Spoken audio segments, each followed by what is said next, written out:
Hello guys. आज की इस वीडियो में आपको बताने जा रहा हूँ कि किस तरीके से आप अपनी फेसबुक आईडी पे अपनी जो डिटेल्स होती हैं उनको किस तरीके से ऐड कर सकते हैं या फिर अपनी बायो किस तरीके से आप फेसबुक पे ऐड कर सकते हैं। सो गाइस, उसके लिए सबसे पहले आपको अपनी जो फेसबुक आईडी है उसको ओपन कर लेना है।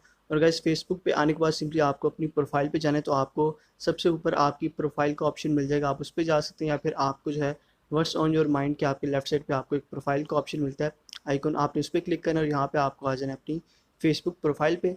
उसके बाद गाइस नीचे आपको एडिट पब्लिक डिटेल्स का ऑप्शन मिलेगा, तो आपने सिंपली इस ऑप्शन पे यहाँ पे क्लिक करना है।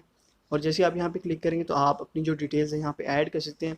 तो सबसे पहले आप अपनी जो बायो है वो ऐड कर सकते हैं, यहीं अपने बारे में कुछ डिस्क्राइब यहाँ पे कर सकते हैं। उसके बाद आपको यहाँ पे डिफरेंट डिटेल्स मिल जाएगी, जिनको आप यहाँ पे अगर ऐड वाले ऑप्शन पे अगर आप क्लिक करें तो आप अपनी डिटेल्स जो है ईजिली यहाँ पे ऐड कर सकते हैं यहाँ पे। और आप देख सकते हैं आपको city, work place, education, home town वगैरह सारे कुछ मिल जाता है जो कि आप यहाँ पे ऐड कर सकते हैं। और अगर आप ऐड वाले ऑप्शन पे यहाँ पे क्लिक करें तो आप इजीली अपनी हॉबीज़ को भी यहाँ पे जो है सिलेक्ट करके ऐड कर सकते हैं। उसके अलावा अगर आप सिटी वगैरह यहाँ पे ऐड करना चाह रहे हैं तो आपने इस पे ऐड पे क्लिक करना है। उसके बाद आपको यहाँ पे ऐड वर्क के ऑप्शन पे जाना है और यहाँ पे आप कोई भी अपना जो वर्क वगैरह है फिर एजुकेशन वगैरह है यहाँ पे इजीली ऐड कर सकते हैं।